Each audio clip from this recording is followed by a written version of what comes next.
اور آج اگر ہم اپنے گھر میں بیٹھ کے، اپنی مسجد میں بیٹھ کے حضور کی صورت میں انعام خداوندی کا شکریہ ادا کرتے ہیں تو اللہ کی رحمتوں سے بعید نہیں کہ اللہ فرشتوں سے کہے دیکھو صدیاں بیت گئیں، یہ آج بھی شکرانہ ادا کر رہے ہیں، اور یہ بات میری اور آپ کی بخشش کی ضمانت قرار پائے۔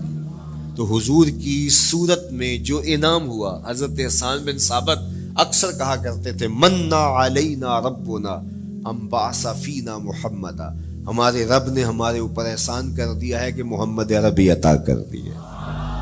ساری زندگی سجدے میں سر رکھ کے شکر ادا کرتے رہیں، حق شکر پھر بھی ادا نہ ہو۔ میں تو کہا کرتا ہوں ہمارے بدن پہ اتنے بال نہیں ہیں جتنے رسول اللہ کے احسانات ہیں، ہمارا بال بال قرض رسالت میں جکڑا ہوا ہے، ساری زندگی ان کے گیت گائیں۔ میں ایک رات کے میلاد کا صرف قائل نہیں ہوں کہ ایک رات میلاد کر لو اور پورا سال چھٹی، ساری زندگی حضور کا نام جپو، ساری زندگی حضور پہ درود پڑھو، لمحہ لمحہ حضور کے ذکر کا چراغاں کرو۔ صرف اپنے گھروں میں، اپنی چہار دیواریوں میں اور اپنے بازاروں میں جھنڈیاں ہی نہ لگاؤ، بلکہ دل کے ایک ایک پرت پہ نام محمد کی جھنڈی لگاؤ۔ صرف منڈیروں پہ چراغاں ہی نہ کرو، بلکہ دل کی اندھیر گلیوں میں بھی حضور کے نام کا چراغاں کرو، اندر بھی روشنی ہو باہر بھی روشنی ہو۔ حضور پہ درود پڑھو، حضور کا ذکر کرو، اپنے بچوں کو بٹھا کر کے حضور کے قصیدے سناؤ، حضور کی شانیں سناؤ، حضور کی سیرت بتاؤ انہیں۔ اپنے گھر کے ماحول کے اندر، اپنی مسجد میں، اپنی گلی میں، اپنے دوستوں میں حضور کا ذکر کرو۔ دوستوں آپس میں بیٹھو تو کہو یار اللہ کا کتنا کرم ہو گیا کہ اللہ نے ہمیں حضور عطا کر دیا۔ دوستوں میں بیٹھے جب یوں بات کرو گے تو اللہ کی رحمتیں کس قدر تمہارے اوپر برسے گی۔ اپنی عقیدتوں کا اظہار کرو، وہاں کمیت نہیں دیکھی جاتی، وہاں کیفیت دیکھی جاتی ہے، وہاں مقدار نہیں دیکھی جاتی، وہاں معیار دیکھا جاتا ہے۔ وہ چہرہ اور چہرے کا دل نہیں دیکھتے، وہ بندے کا دل دیکھتے ہیں، وہ دیکھتے ہیں کون کس خلوص کے ساتھ محبت لے کر کے آیا ہے۔ اور جس کی آنکھوں نے جمال محمد عربی دیکھا ہے وہ اپنے مقدر پہ ناز کیوں نہ کرے۔ تو کہا لوگو آؤ اس وقت روئے زمین پہ میرے علاوہ کوئی نہیں جس نے حضور کو دیکھا ہو، آؤ مجھ سے حضور کی باتیں سنو۔ لوگ جمع ہو گئے اور کہا صف لنا رسول اللہ، تم نے حضور کو دیکھا ہے تو بتاؤ حضور کیسے تھے۔ تو حضرت ابو طفیل نے 3 لفظوں میں میرے حضور کا حلیہ بیان کیا، یاد کر لو۔ حضرت ابو طفیل نے کہا کان رسول اللہ صلی اللہ علیہ وسلم ابیض ملیحا مقصدا، ایک تو چٹے رنگ کے تھے، ایک تو حضور کا رنگ گورا تھا، دوسری بات ملیحن حضور کا حسن نمکین تھا، اور تیسرا مقصدا حضور متوازن تھے، نہ قد لمبا نہ قد پست، سوا صدر والبطن سینہ اور پیٹ برابر، لیسا بالطویل الممغط ولا بالکثیر المتردد، نہ پست کے عجیب دکھائی دیں نہ اتنے لمبے کے عجیب لگے بلکہ درمیانہ قد، لیکن اذا جامع القوم غامرہم، سن لو حضور کا قد تو درمیانہ تھا لیکن جب لوگوں کے درمیان چلتے حضور کے کندھے لوگوں کے سروں سے اونچے دکھائی دیتے۔ یہ اللہ نے شان دی اپنے محبوب، مکھ چند بدر شاہ شانی، متھے چمک دی لاٹ، کالی زلف تے اکھ مستانی،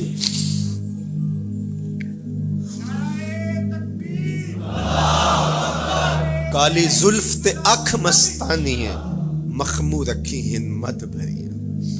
میں آپ کو مدینے کی گلی میں لے جانا چاہتا تھا کہ حضور علیہ السلام کی جب آمد ہوئی تو اہل مدینہ نے کس طرح جلوس نکالا ہے، وہ عقیدتوں کے کیا رنگ تھے، لیکن وقت سمٹ گیا۔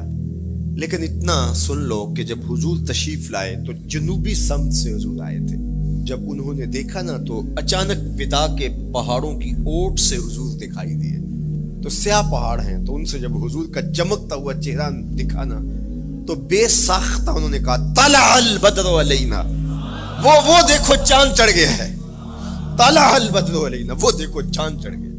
یہ شاعری خود بخود ہوتی ہے، خود بخود ترتیب، ایک ہوتی ہے آورد، ایک ہوتی ہے آمد، یہ آمد ہے۔ طلع البدر، وہ دیکھو چاند چڑھ گیا۔ من ثنیات الوداع وجب الشکر علینا، مورخ اسلام فی جالندری نقشہ کھینچتے جنوبی سمت سے اٹھا ایک نوری غبار آخر، جنوبی سمت سے اٹھا ایک نوری غبار آخر، سواد شہر میں داخل ہوا ناکا سوار آخر، زباں پر اشرق البدر علینا کی صدائیں تھیں، دلوں میں ما دعا للہ دائی کی دعائیں تھیں، نبوت کی سواری جس طرف سے ہو کے جاتی تھی، درود و نعت کے نغمات کی آواز آتی تھی، کہیں معصوم ننھی بچیاں تھیں تف بجاتی تھی، رسول پاک کی جانب اشارے کر کے گاتی تھی، اور کہتی کیا تھی؟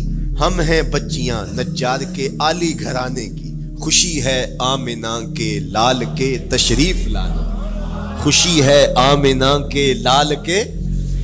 عجیب رنگ بکھرے ہوئے تھے۔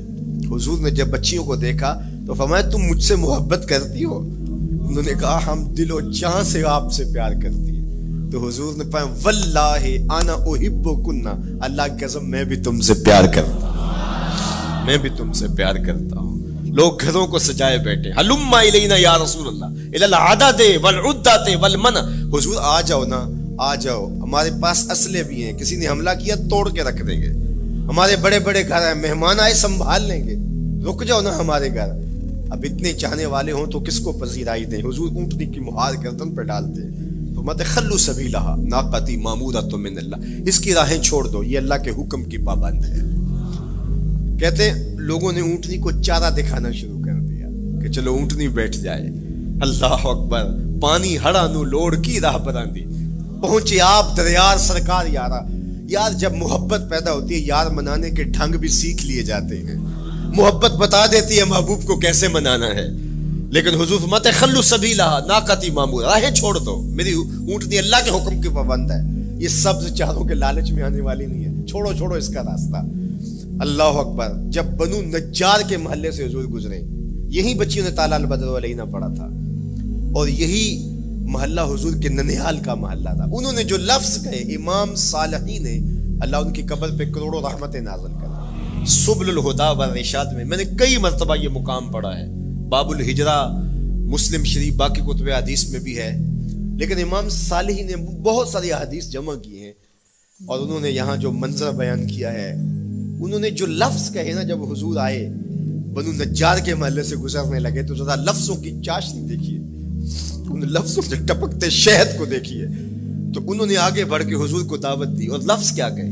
ہلم الی اخوالک یا رسول اللہ الی العدد والعدۃ والمن، حضور ادھر تو رک جاؤ، یہ تو آپ کے ماموں کے گھر ہیں، یہ تو آپ کے ننیال کا محلہ ہے، لیکن حضور نے فرمایا کہ بس میری راہیں چھوڑ دو۔ پھر اونٹنی جا کے کہاں بیٹھی؟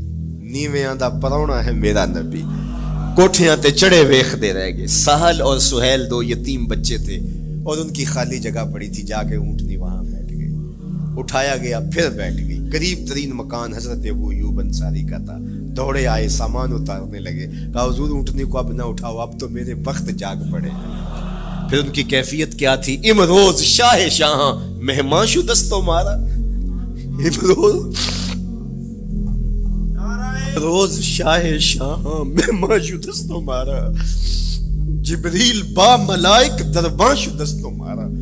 وہ کہتے ہیں آج شاہوں کا شاہ میرے گھر کا پرونا بن گیا ہے، یہ ابو ایوب انصاری کے جذبات ہیں۔ آج شاہوں کا شاہ، آج خسرو حسینہ ماہ نازنینہ، آج امام الانبیاء میرے گھر کا پرونا بنا ہے۔ کہاں میں کہاں نکہتے گل، باد صبا تیری مہربانی، کبھی اونٹنی کے پاؤں چوم رہے ہیں، تیرے بخت کے تو میرے گھر تک لے آئی۔ تو کہا امروز شاہ شاہاں مہمان شو دستو مارا، آج شاہوں کا شاہ میرے گھر کا مہمان ہے۔ پھر آگے کیا کہتے ہیں؟ جبریل با ملائک درباں شو دستو مارا، لوگوں جبریل کو دیکھو، آج میرے گھر کا پہرا دے رہا ہے، آج میرے گھر کا چوکی دار بنا ہوا ہے، کیونکہ میرے گھر میں حضور ٹھہرے ہوئے۔ تو کیا حضور کی آمد کا جلوس تھا یار! صحابہ نے جو حضور کے آمد کا جلوس نکالا، ہم تو وہ رنگ پیش نہیں کر سکتے، لیکن میں آپ کو کہوں گا درود پڑھتے ہوئے آج جلوس میں شامل ہوں، حضور کے ذکر سے سرشار ہو کے جلوس میں شامل ہوں، اور پورے نظم کے ساتھ اگر آپ کے جلوس میں کوئی کسی کی گاڑی گھس بھی آتی ہے، اس کو پیار دینا، اس کو راستہ دینا، اور اس کو حضور کی رحمت کا احساس ہو کہ یہ رحمت کو ماننے والے لوگ ہیں، اور حضور پہ درود پڑھتے رہنا، عقیدتوں کے رنگ میں رہنا۔ امید ہے کہ جس طرح حضور نے ان بچیوں سے کہا جو حضور کے جلوس میں شامل تھیں کہ کیا تم مجھ سے محبت کرتی ہو، تو انہوں نے کہا جی جی، ہم اسی لیے تو آپ کے قصیدے پڑھ رہی ہیں۔ تو حضور نے فرمایا واللہ میں بھی آپ سے محبت کرتا ہوں۔ تو ملنے پہ وہ خوش ہو جاتا ہے، اور اگر رحمت للعالمین مل جائے تو پھر اس کی خوشی کا عالم کیا ہو، پھر اس کی مسرت کی کیفیت کیا ہو۔ یہ بات ذہن میں رکھیے کہ حضور کی آمد پر مسرت کا اظہار کرنا، خوشی کا اظہار کرنا، اس میں تو کوئی اختلاف نہیں ہے۔ امت کا کوئی بھی طبقہ اس کا انکار نہیں کرتا کہ یہ خوشی کی بات نہیں ہے، خوشی کی بات ہے۔ ہر دور میں اور ہر علاقے کے اپنے اظہار کے سلیقے ہوتے ہیں اور طریقے ہوتے ہیں۔ اگر وہ شریعت کے مزاج سے متصادم نہ ہوں تو ان کو اختیار کرنے میں کوئی حرج نہیں ہے۔ پھر مرور زمانہ کے ساتھ بدلتے ہوئے تقاضے ہوتے ہیں۔ کسی زمانے میں تلواروں کے ساتھ، تیروں کے ساتھ لڑائی ہوتی تھی اور وہ جہاد اسلامی قرار پاتا تھا۔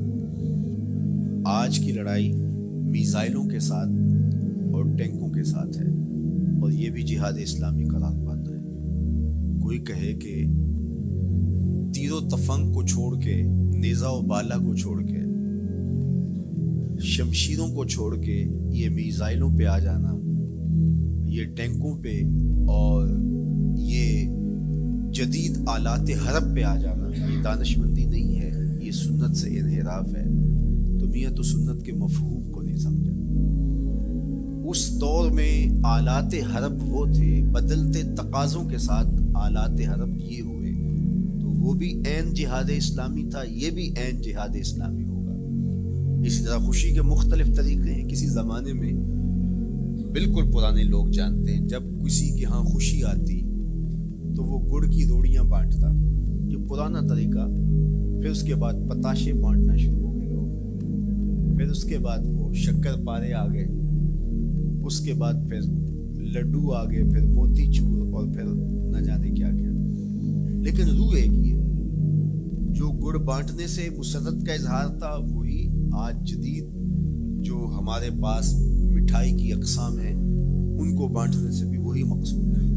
کسی زمانے میں کسی کے ہاں بیٹا ہوتا تو وہ گھر کے دروازے پہ پتے باندھ دیا کرتے تھے۔ یہ اس دور کی جھنڈیاں تھیں، اظہار کے لیے کس گھر میں خوشی آئی ہے۔ تو آج کے دور میں تو ہمیں پتے باندھے ہوئے نہیں ملتے۔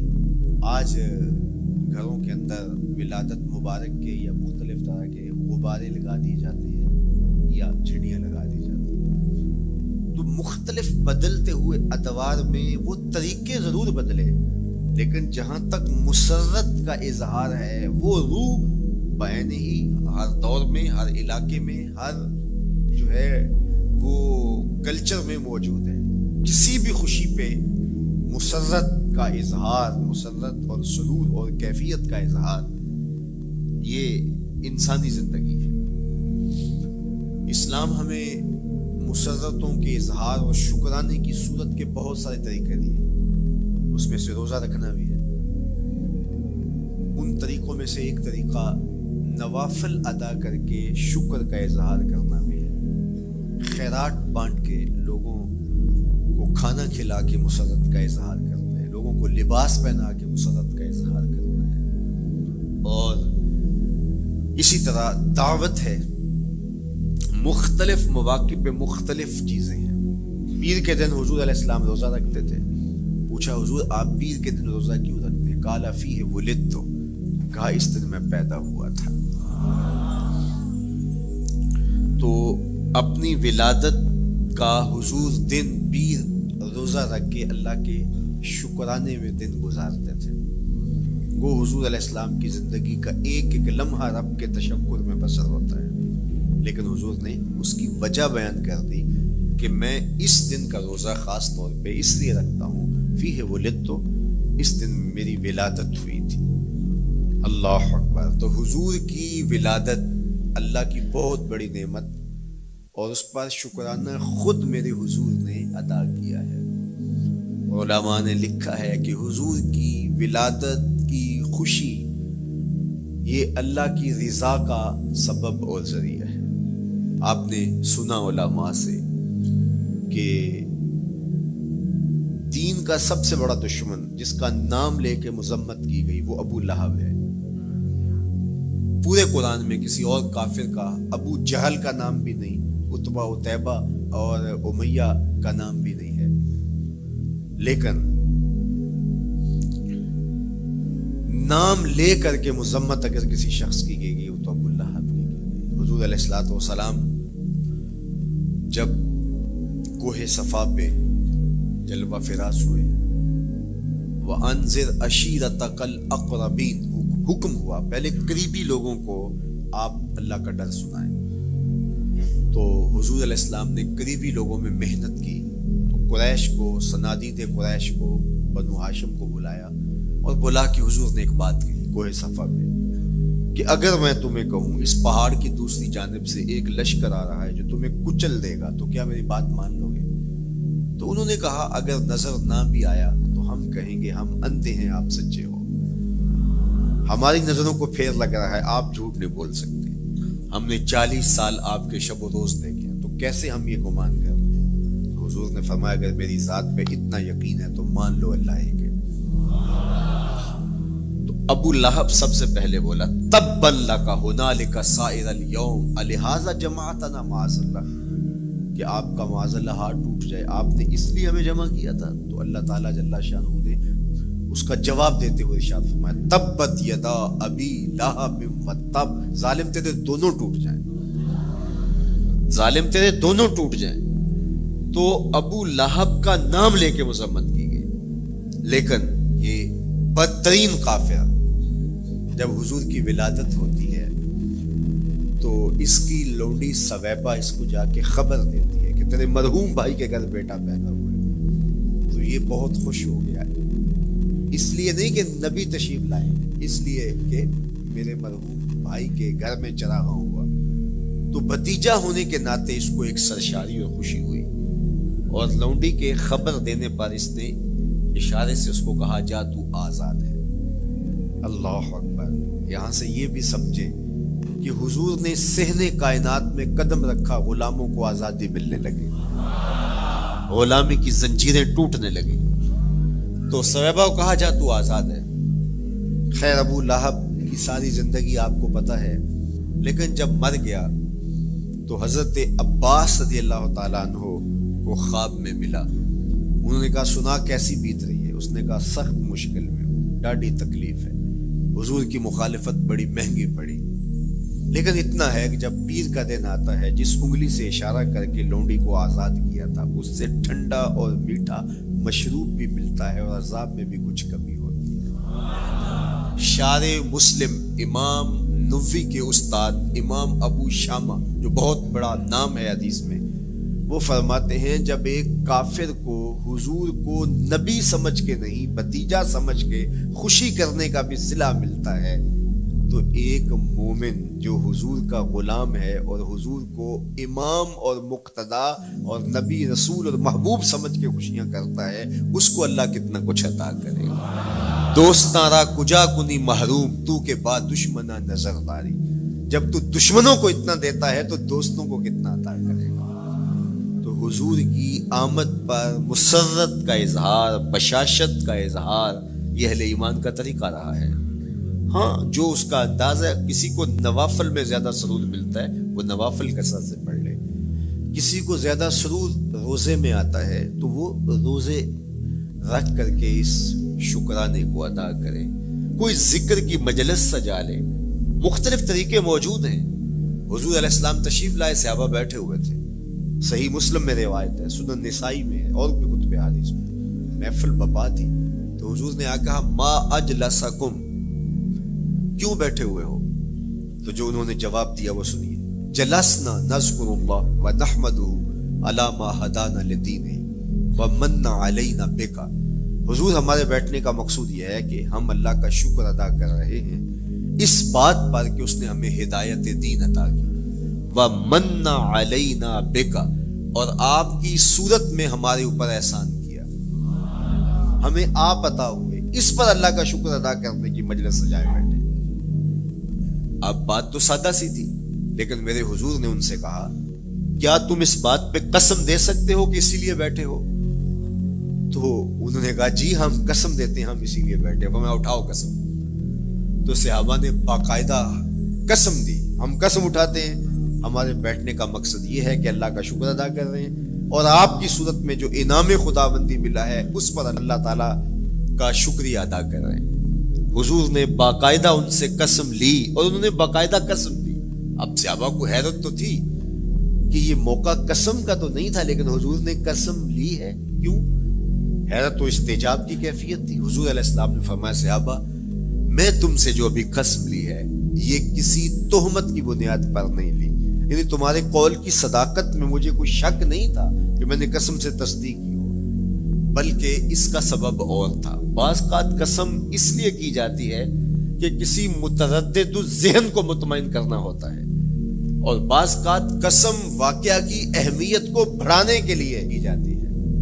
کوئی بندہ کہہ رہا ہے کہ جناب فلاں صاحب آ رہے ہیں ہمارے گھر میں، مہمان آ رہے ہیں، تو گھر کے اچھا کہتا ہاں قسم اللہ کی، تو اس کا یہ مطلب نہیں کہ اس کے شک ہوتا ہے، اس کی خوشی اور اس کی مسرت کے اظہار کو بڑھانے کے لیے وہ کہتا ہے کہ ہمارے گھر کے اندر آج فلاں آ رہا ہے، تو وہ کہتا اچھا کہتا ہاں ہاں قسم اللہ کی وہ آ رہا ہے۔ تو یہ متردد کا شک دور کرنے کے لیے قسم نہیں ہے، یہ بلکہ اس کی خوشی اور سرشاری کو پختہ کرنے کے لیے ہے۔ تو عربوں میں قسم مختلف وجہ سے کی جاتی تھی، تو حضور نے فرمایا یہ جو میں نے تم سے قسم لی ہے یہ کسی تہمت کی بنیاد پہ نہیں لی، بلکہ اس قسم کا سبب کیا ہے سنو۔ پھر حضور نے خود بتایا، فرمایا تم یہاں بیٹھے تھے، میں حجرے میں بیٹھا تھا، اتانی جبریل علیہ السلام، میرے پاس جبریل امین حاضر خدمت ہوئے، فاخبرنی ان اللہ یباہی بکم الملائکہ، تو مجھے انہوں نے خبر دی ہے، محبوب ذرا باہر تو نکل کے دیکھو، صحابہ تمہارے اس عمل پر اللہ فرشتوں میں ناز کر رہا ہے، اللہ فرشتوں میں فخر کر رہا ہے کہ دیکھو میں نے ان کو نعمت دی، کتنے قدردان نکلے، اس نعمت کا شکرانہ ادا کر رہے ہیں۔ اور آج اگر ہم اپنے گھر میں بیٹھ کے، اپنی مسجد میں بیٹھ کے حضور کی صورت میں انعام خداوندی کا شکریہ ادا کرتے ہیں تو اللہ کی رحمتوں سے بعید نہیں کہ اللہ فرشتوں سے کہے دیکھو صدیاں بیت گئیں، یہ آج بھی شکرانہ ادا کر رہے ہیں، اور یہ بات میری اور آپ کی بخشش کی ضمانت قرار پائے۔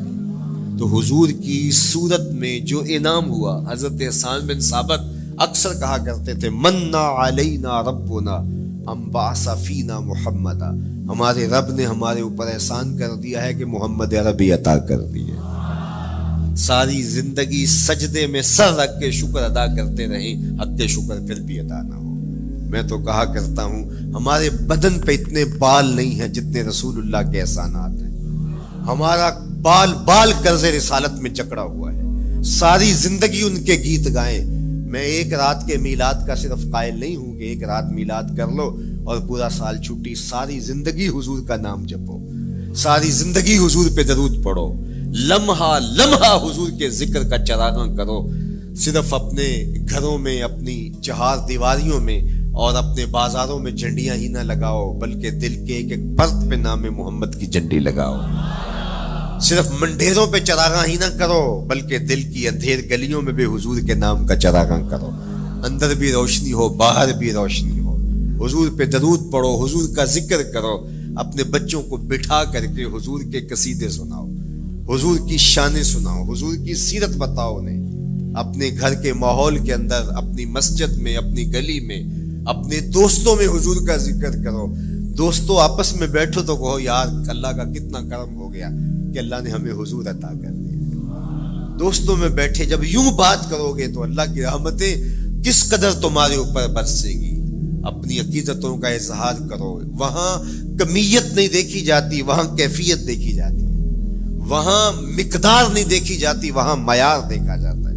وہ چہرہ اور چہرے کا دل نہیں دیکھتے، وہ بندے کا دل دیکھتے ہیں، وہ دیکھتے ہیں کون کس خلوص کے ساتھ محبت لے کر کے آیا ہے۔ شاہ ولی اللہ محدث دہلوی بہت بڑا نام ہے، تمام مکاتیب فکر کے نزدیک معتبر نام ہے۔ شاہ ولی اللہ محدث دہلوی فرماتے ہیں میرے والد شاہ عبد الرحیم محدث دہلوی ہر سال حضور کا میلاد کرتے تھے، اور اپنی استطاعت کے مطابق لوگوں میں آنے والوں میں کچھ کھانا بھی تقسیم کرتے ہیں۔ 1 سال حالات اتنے بدلے تھے کہ ان کو میسر نہ تھا کہ لوگوں کو بھرپور کھانا کھلا سکے، لیکن کہا چلو ناغہ نہ ہو، ایک تسلسل ہے جاری رہے، تو انہوں نے چنے بانٹ دیے بعد میں، لیکن دل میں تشویش تھی کہ اس مرتبہ من کی منشا پوری نہیں ہوئی، تو اسی حالت میں سو گئے، سوئے تو مقدر جاگا، حضور کا دیدار نصیب ہوا، اور جس نے حضور کو خواب میں دیکھا اس نے حضور کو ہی دیکھا۔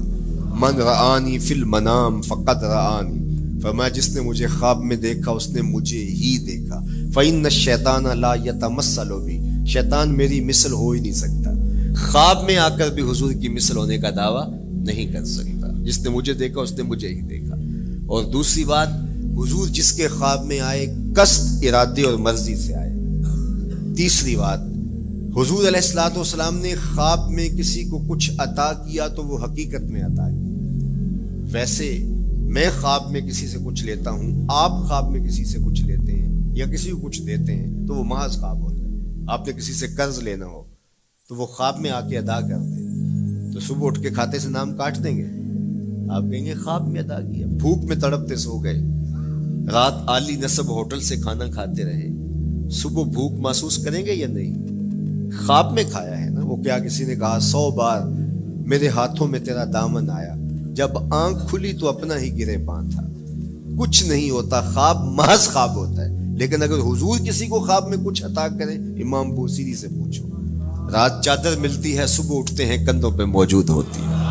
حضور عطا کرتے ہیں تو حقیقت میں عطا کرتے ہیں۔ امام سخاوی نے القول البدیع میں لکھا ہے، ایک شخص حضور کے روضے پہ کھڑا ہے اور کیا کہتا ہے؟ آنا ضیف ہوگا، میں آپ کا مہمان ہوں، اور آپ کے ہوتے ہوئے کسی اور در پہ تو نہیں جانا۔ آقا جی میں تیرا ہو کے خیر منگاں در درتا، مریل کتا کیوں اخواواں ایڈے بختاں ورتا۔ جب میں تیری چوکھٹ پہ ہوں تو کسی اور سے کیوں مانگوں؟ اور میرے امام بولے کون دیتا ہے دینے کو منہ چاہیے، دینے والا ہے سچا ہمارا۔ کوئی جھولی میں چند ٹکڑے ڈال بھی دے تو ساری زندگی جتلائے گا۔ اللہ اکبر۔ عارف عبد المتین نے تو قلم توڑ دیا نا۔ اور جتنے بھی سہارے ہیں سبک کرتے ہیں، عزت نفس بڑھاتا ہے سہارا تیرا، ہر آسرا کمزور کرتا ہے لیکن نبی کا آسرا سر بلند کرتا ہے۔ کسی چودھری کا، خان وڈیرے کا مانگت سر اٹھا کے چل سکتے کہ میں فلاں کا مانگت ہوتا ہوں اور جس کو خیرات مدینے کی گلی سے ملی ہو؟ اسی لیے میرے امام نے مشورہ دیا، ٹھوکریں کھاتے پھرو گے ان کے در پہ پڑ رہو، قافلہ تو اے رضا اول گیا آخر گیا۔ وہ کھڑا ہی حضور کے روضے پہ کیا کہتا ہے؟ آنا ضیف ہوگا، میں آپ کا مہمان ہوں، اور آپ کے ہوتے کسی اور در پہ جاؤں؟ اللہ اکبر۔ یہ کہتے کہتے آنکھ لگ گئی۔ حضور خواب میں تشریف لائے، دائیں ہاتھ میں روٹی تھی، عطا کرتے میں خوش لے لے، کہتا میں نے خواب میں کھانا شروع کر دی، ابھی آدھی روٹی کھائی تھی، پوری روٹی نہیں کھائی تھی، آدھی روٹی کھائی تھی کہ میری آنکھ کھل گئی۔ جب آنکھ کھلی تو دوسرا آدھا ٹکڑا میرے ہاتھ میں موجود تھا۔ وہ دیتے ہیں تو حقیقت میں دیتے ہیں۔ تو شاہ ولی اللہ محدث دہلوی فرماتے ہیں کہ میرے والد شاہ عبد الرحیم محدث دہلوی نے خواب میں حضور کو دیکھا، اور چونکہ دن یہ عمل گزرا تھا اور کہ مہمانوں کو خاطر خواہ تواضع نہیں کر سکا تھا، تو حضور کے سامنے انواع اقسام کی چیزیں پڑی ہیں، اور ان میں میرے والے چنے بھی موجود ہیں، اور حضور ان کے ساتھ شفقت فرما رہے ہیں۔ تو یہاں معیار دیکھا جاتا ہے، مقدار نہیں دیکھی جاتی، یہاں کمیت نہیں دیکھی جاتی، کیفیت دیکھی جاتی ہے۔ یہاں چہرے اور چہرے کا دل نہیں دیکھا جاتا، یہاں آنے والے کا دل دیکھا جاتا۔ یار چہرہ تو چمکدار تھا، اسی لیے ابو لہب کہتے ہیں نا، شعلے کی طرح چمکتا ہوا، لیکن جہنم کا ایندھن بنا، اور کالے رنگ والا، ہونٹ موٹے ہیں، لیکن کعبے کی چھت میں کھڑا اذان دے رہا ہے۔ اذان ازل سے تیرے عشق کا ترانہ بنی، نماز تو اس کی دید کا ایک بہانہ بنی، ادائے دید سراپا نیاز تھی تیری، کسی کو دیکھتے رہنا نماز تھی تیری۔ تو عقیدتوں کے رنگ اور محبتوں کے رنگ حضور علیہ السلام کے ساتھ جب کوئی پیش کرتا ہے تو رائے گانی جاتی۔ یہ وفاداروں کا در ہے، یہاں بے وفائی کا تصور ہی نہیں ہے۔ وہ ہاتھ پکڑتے ہیں تو پھر چھوڑتے نہیں ہیں، اس لیے ان سے محبت کا ربط قائم کیجیے، اپنی اولادوں کو حضور کا پیار سکھائیے، اپنے گھروں میں میلاد کیجیے۔ کیجیے. لازم نہیں ہے کسی عالم دین کو بلاؤ, آپ اپنے گھروں میں حضور علیہ السلام پر درود پڑھیے گا, بچوں کو بٹھائیے گا اور حضور کی سیرت کا کوئی واقعہ ان کو سنائیے گا. صحابہ اپنے بچوں کو بٹھا کر کے حضور کی سیرت بتایا کرتے تھے, حضور کا نقشہ بتایا کرتے تھے, حضور کے شمائل ذکر کیا کرتے تھے. اور کوئی صحابی ملتا تو تابعین جمع ہو جایا کرتے تھے اور اسے پوچھتے تھے اچھا بتاؤ حضور کی صورت کیسی تھی, زلفیں کیسی تھی. یہی میلاد ہے نا. میلاد میں حضور کے فضائل کا ذکر ہوتا ہے, شمائل کا ذکر ہوتا ہے, خصائل کا ذکر ہوتا ہے. اور موسم حج کا ہے. ایک اونچے ٹیلے پہ حضرت سیدنا ابو طفیل چڑھ گئے. یہ آخری صحابیاں ہیں, اس کے بعد کوئی صحابی نہیں. آخر میں سب سے آخر میں فوت ہوئے 110 ہجری میں, حضور کے وصال کے 100 سال بعد تک زندہ رہے. اونچے ٹیلے پہ چڑھ گئے اور لوگوں کو کہا لوگوں آؤ, اس وقت روئے زمین پہ میرے علاوہ کوئی نہیں جس نے حضور کو دیکھا, بس انہی آنکھوں نے حضور کو دیکھا ہے. کیا ناز ہے. میرے ایک استاد ہوتے تھے سر محمد علی حاشر, اللہ ان کی قبر پہ رحمت نازل کرے. تو وہ بڑے بڑے مشاہیر اہل سخن سے ملے تھے تو وہ بات کرتے تھے. میں مولانا ظفر علی خان کا مصاحب رہا ہوں, میں نے اقبال کو دیکھا ہے. داغ دہلوی نے اپنے شاگردوں سے کہا تھا آنے والی صدیاں تم پہ ناز کریں گی اے لوگو, تم نے داغ کو دیکھا, تم نے داغ سے باتیں کی ہیں. یار جس نے داغ دہلوی کو دیکھا ہے وہ تو ناز کریں, جس نے اقبال کو دیکھا ہے وہ تو فخر کریں, جو مشاہیر اہل سخن کے پاس بیٹھتا رہا ہے وہ تو فخر کریں, اور جس کی آنکھوں نے جمال محمد عربی دیکھا ہے وہ اپنے مقدر پہ ناز کیوں نہ کریں. تو کہا لوگوں آؤ, اس وقت روئے زمین پہ میرے علاوہ کوئی نہیں جس نے حضور کو دیکھا ہو, آؤ مجھ سے حضور کی باتیں سنو. لوگ جمع ہو گئے اور کہا صف لنا رسول اللہ, تم نے حضور کو دیکھا ہے تو بتاؤ حضور کیسے تھے.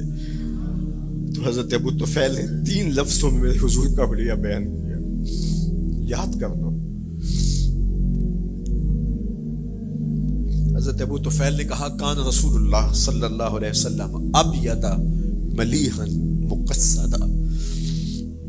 ایک تو چٹے رنگ کے تھے, ایک تو حضور کا رنگ گورا تھا, دوسری بات ملیحا حضور کا حسن نمکین تھا, اور تیسرا مقصدا حضور متوازن تھے, نہ قد لمبا نہ قد پست, سوا صدر والبطن سینہ اور پیٹ برابر, لیسا بالطویل الممغط ولا بالکثیر المتردد, نہ پست کے عجیب دکھائی دیں نہ اتنے لمبے کے عجیب لگے بلکہ درمیانہ قد. لیکن اذا جامع القوم غمرہم, سن لو حضور کا قد تو درمیانہ تھا لیکن جب لوگوں کے درمیان چلتے حضور کے کندھے لوگوں کے سروں سے اونچے دکھائی دیتے. یہ اللہ نے شان دی اپنے مکھ چند بدر شاہ شانی, متھے چمک دی لاٹ, کالی زلف تے اکھ مستانی.